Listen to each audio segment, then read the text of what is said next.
words and rhythm at the same time. Sometimes it's the tenor 1 and tenor 2 they're going along with, the bass is doing something different, and then it'll switch to the bass and tenor 2 while the tenor 1s have something different. So it is pretty easy to be able to at least teach the same rhythm throughout and then go in and teaching the notes. It's not like they're all doing something different the whole entire time. So that is a plus to this piece.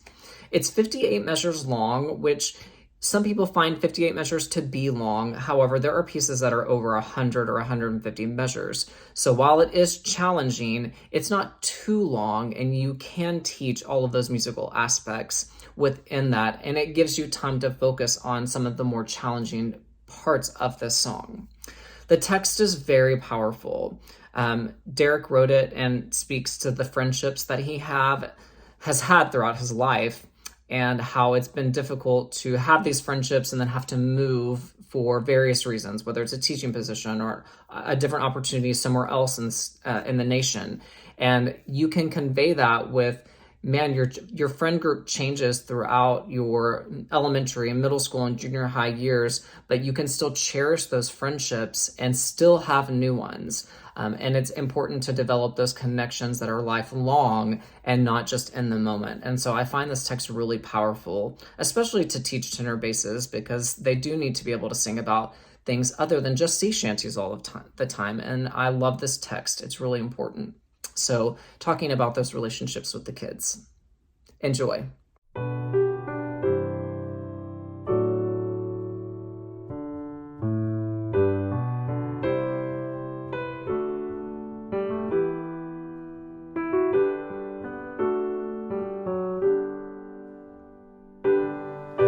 Journey on, my friend, we will surely meet again. And as time moves on, keeps rolling along, we will write our own stories. Beauty lives in you, bring joy in all you do. Take time to see the joy, the peace, see the light our world needs.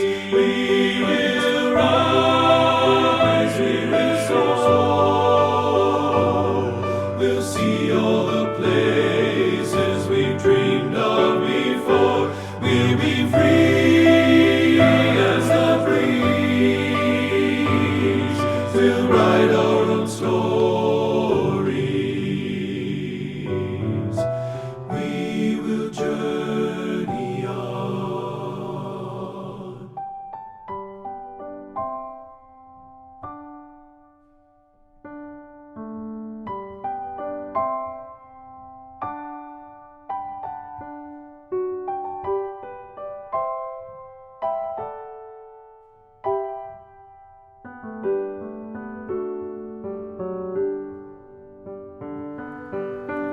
Journey on, my friend, we will surely meet again. And as time moves on, keeps rolling along, we will write our own stories. We will journey on.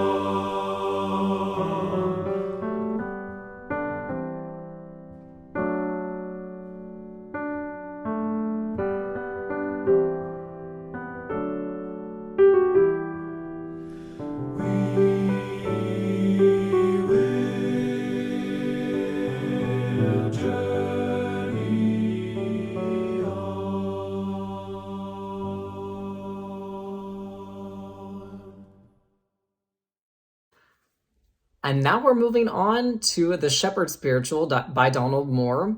It's in the key of D. It is in 4/4 time, and it has a tambourine part. And we know that tenor basses love having an accompaniment part that is other than just the piano. It adds so much life to it. And if you have a kid that can play percussion inside of your choir, I encourage you to use your own student for that, because the audience will really love it, and so will the kids as well. Some of the opportunities in this piece are to have a few solo moments or small groups if you have the strong singers that can do that. It also has syncopated rhythms, which are fun. Dynamic changes, there is a pretty wide range going from a mezzo piano to fortissimo. And there is a key change when the A section returns towards the end, which is always really helpful when you have a part that comes back. You can just teach that easier, even though it's in a new key, they already know it. I'm like, all right, I just taught you this, go to the end of the piece, look at this. Oh, it's the same thing, sir. Yep, that's right. Mr. Hardy is right. It is the same thing. You are right. Let's go. Let's conquer it. And so it's easy to tackle that way. It's a wonderful piece to do in winter or for your state evaluation festival. I love doing this piece. And there are multiple altered tones, which are always important to teach those hand signs and be able to teach those half steps here and there. And the accompaniment part does help you here and there throughout the piece, so that is a plus too. And tenor bass choirs just love singing this, so enjoy the Shepherd Spiritual.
Our next piece is Lacrimosa Minuet by Christy Jones.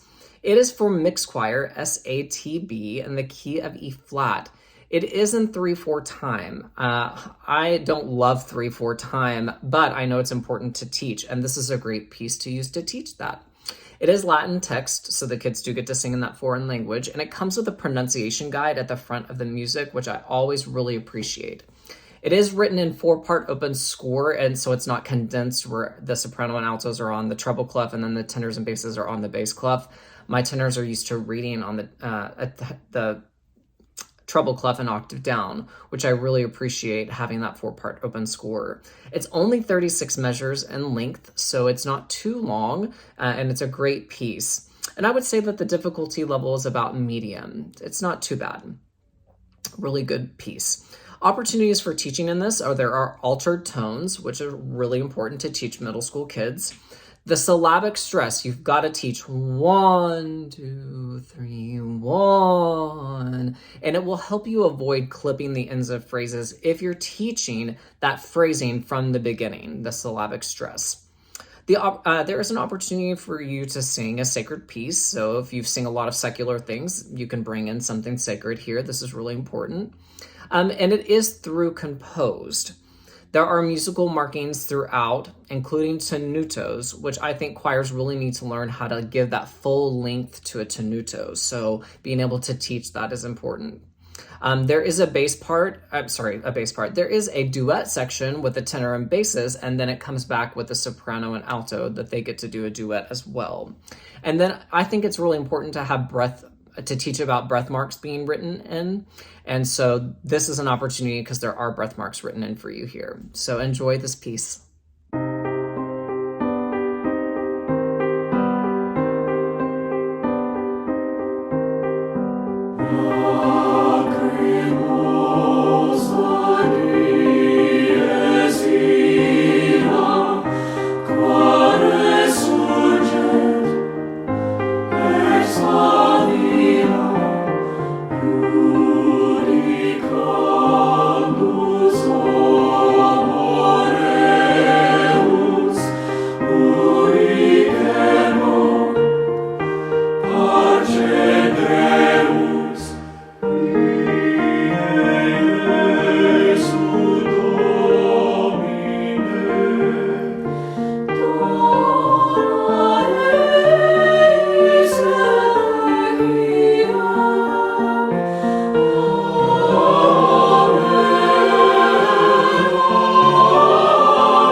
Another fan favorite composer, Greg Gilpin's We Are All the Stars.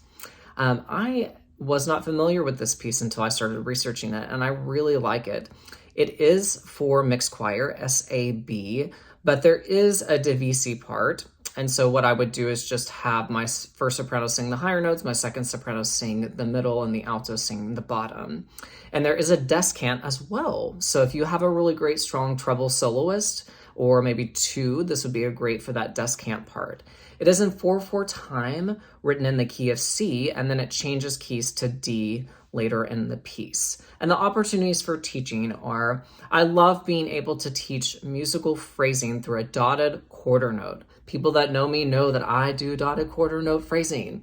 I love leaning into that and pulling through that. And like I said, there is a descant, so give your kids an opportunity to do that if you have a strong singer.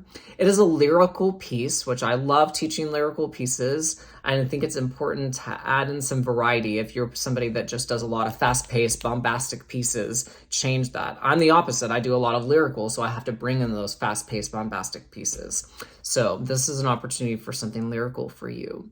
It does call for rubato, so that is an opportunity for you to have some ownership of this piece and be able to choose what you want to do with that rubato. And the dynamic range is also really wide, piano to forte, so you get to teach those levels of volume, and you want to be able to have your kids be able to do all of those dynamic ranges. So enjoy this piece.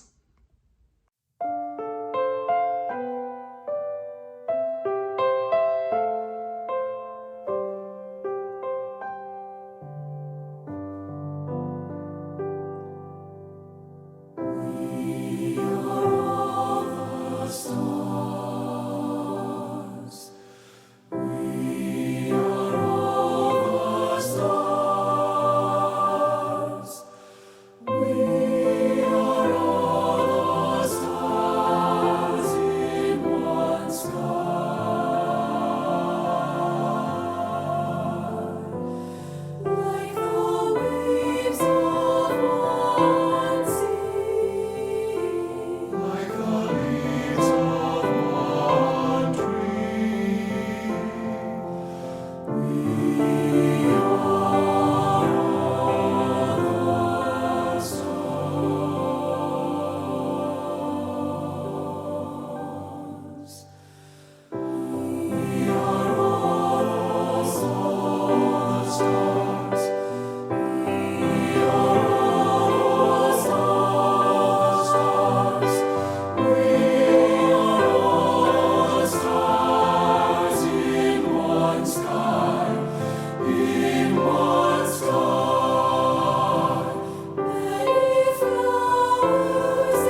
Our next piece is really great for wintertime. It is called In the Bleak Midwinter, arranged by Sexton.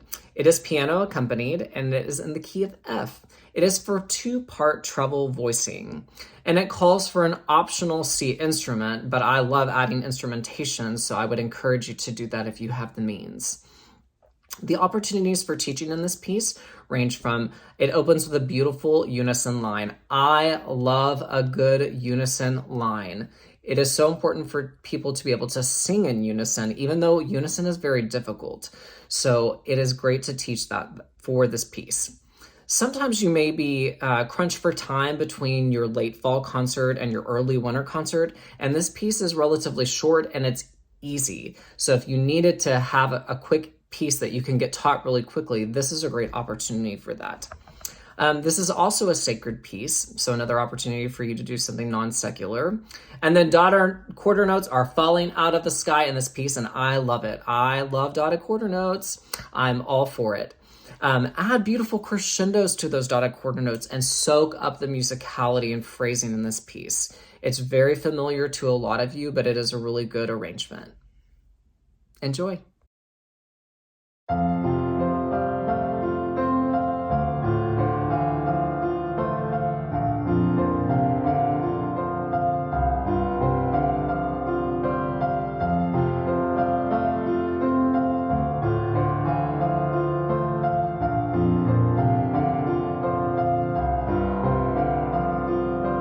In the bleak midwinter, frosty wind made moan. Earth stood hard as iron, water like a stone. Snow had fallen, snow on snow, snow on snow. In the bleak midwinter, long ago.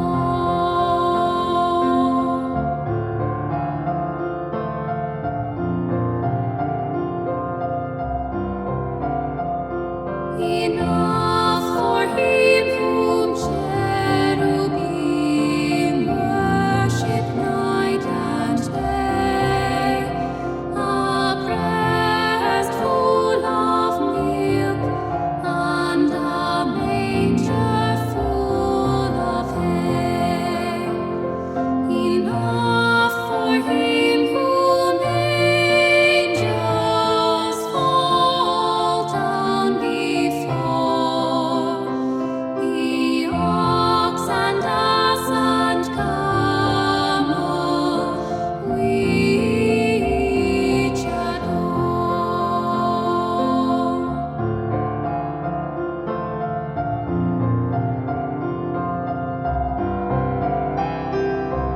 What can I give him, poor as I am? If I were a shepherd, I would bring a lamb. If I were a wise man, I would do my part. Yet what can I give him? Give my heart.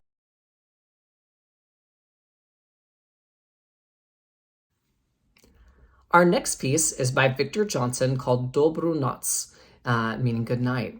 It's a Slovakian folk song. It's written for three-part SSA treble voicing. It is piano and violin accompaniment, and the violin is not optional, it is called for. The violin part is included in the choral score, which is really important. You don't have to buy it separately. It's in the key of E minor with a key change to F minor. It goes back and forth between 4/4 time and 2/4 time, and it's about 2 minutes and 30 seconds to 2 minutes and 45 seconds in length, depending on how quick you go. The quarter note is about 80, with several retardandos throughout. There is parallel motion between the parts, which is really important, and I find great to teach and maybe a little bit more challenging of a piece when there is parallel motion like that. The dynamic range is actually kind of smaller. It's piano to mezzo forte, but it is not meant to be loud. Opportunities to teach a foreign language are really important. It does have a little English section in the middle. This piece really shows off altos. So if you have altos that can sing low, this is the piece for you. And then, of course, there are a lot of crescendo, decrescendos written in, and it's so important for our kids to be able to sing musically. Singing consonants on the dynamics that are written in are also an opportunity for this piece because the dynamic range is so small. My kids are always put on hard consonants because I'm like the consonant person, and I have to pull them back sometimes. Breath marks are also written in this piece, and that's a great opportunity for you to teach that. And then basic rhythms that you can count out loud before you move to solfege are really important. This is an opportunity for you to have that. And it is another opportunity for you to perform a piece by a person of color, which diversity and inclusion are so important in what we do, and representation matters. So this is a great piece. Check it out.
This next piece is so near and dear to my heart. I actually had it commissioned for my 2019 varsity treble choir who performed at the Texas Music Educators Association convention, and it is called You Are the Song by Jacob Narvarud. It is a Robert Bodie poem. It's written in 3-part SSA treble with an optional divisi part in the alto right towards the end, and there's also an optional descant as well. It is piano accompanied in the key of G. The range is pretty accessible. It does get up to a high G for the soprano ones. So if you have some soprano ones that can do that, this piece is definitely for you.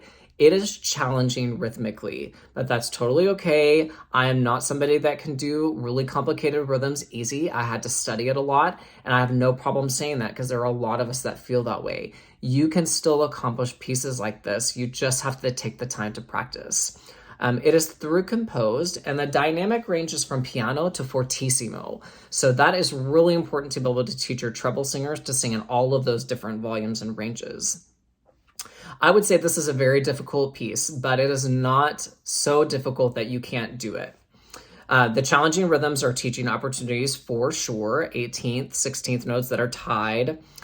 There are a lot of eighth rests written in, so taking in quick breaths are important. So teaching that quick, deep breathing is an opportunity for you. Students do need to be able to be strongly independent from the piano part because it does not help you very often. There are opportunities for internal and final consonants throughout. It is a pretty mature text, and I love that. I had this composed and dedicated to my mother, Karen, and it's all about the strength of women, and so that is really important to me. There are opposing rhythms between sections, and when you get to like measure 7, you'll be able to see that, for example. There are tight dissonances and harmonies, which are always challenging at first, but the kids love singing things that are tight and then resolve. That's really important. There are opportunities in the high soprano part for you to teach modifying the vowel. When you get up high, instead of march in the street, you can change it to march in the strats, up there, while everyone else is singing streets. It still comes across that way. And when you hear the recording, which is of my choir, you'll be able to hear that it just sounds like streets, even though they're singing an vowel up top. And then dynamics markings are written in for you along the way, so I encourage you to make sure you follow those. Opportunities for no breath marks and carries, gotta teach those. And then text painting is in full swing in this piece, so don't be afraid to talk about the text. It's really important to do that. And if you ever needed me to zoom into your class and talk about that, reach out to me. So enjoy this piece, You Are the Song.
Our next piece is called Be Who You Are by Ryan Main. It's in the key of G major, written in 4/4 time and then switches to 6/8.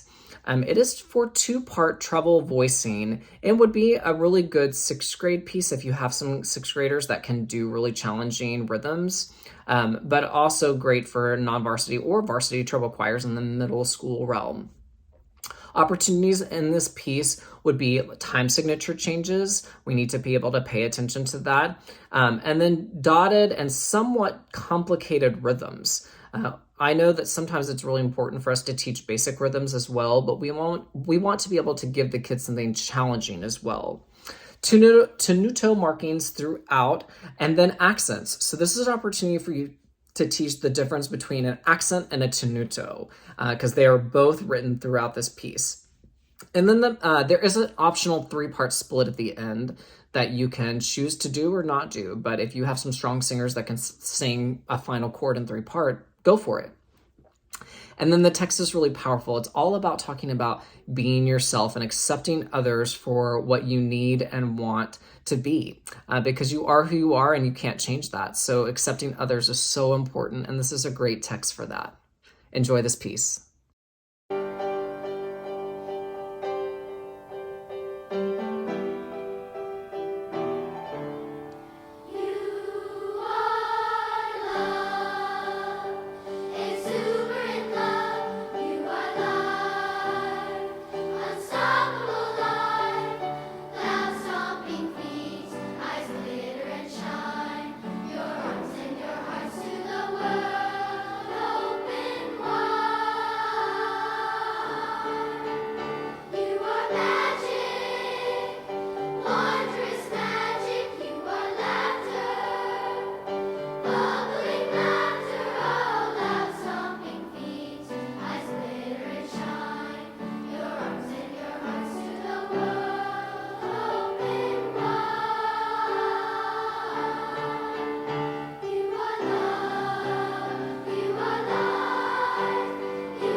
Our next piece is called Moonflight by Daniel Brinsmead.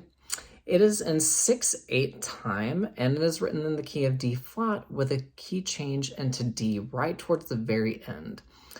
There are multiple opportunities for teaching in this piece, including moving 8th and 16th notes. It's pretty fast-paced. I love the piano accompaniment part. It really kind of brings it to life and gives it energy and gives the kids a little bit of umph to keep going. There are opportunities to teach duple rhythms in here, which are really difficult and important, but still important to teach. This piece is challenging, but it's fun and the kids really like it. And I think you'll hear that in the recording that's made, is that you'll get an opportunity for your kids to hear something like this and go, oh man, I want to do that. This was written in dedication to the 50th anniversary of Apollo 11's mission. And I know that I was not around at the time of that mission. However, I talked to my parents about this because I wanted to a little bit of personal aspect when talking about this piece, just beyond what I did research-wise on the computer.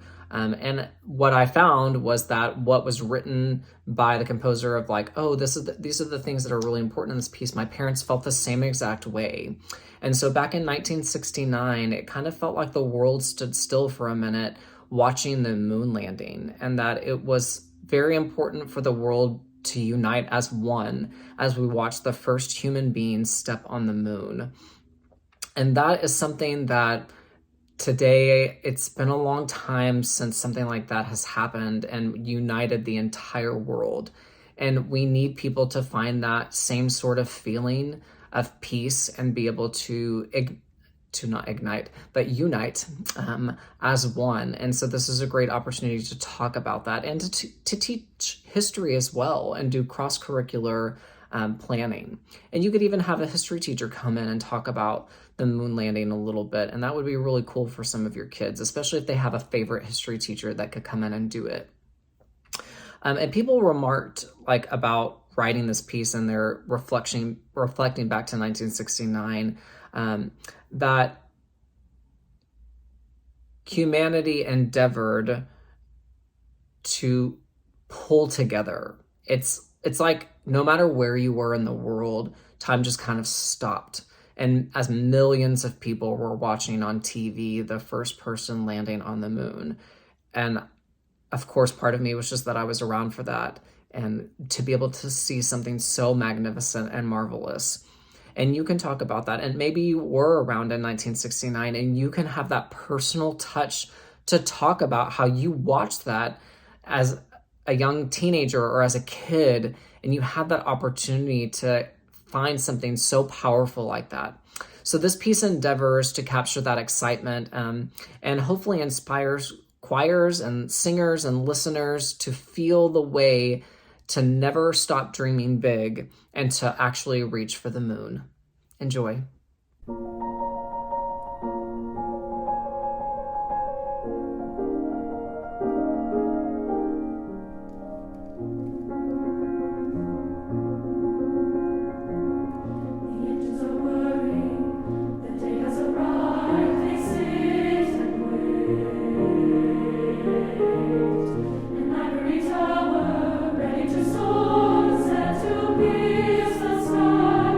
Leaving the world.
Our final piece of the virtual reading session is called "O Love" by Elaine Hagenberg.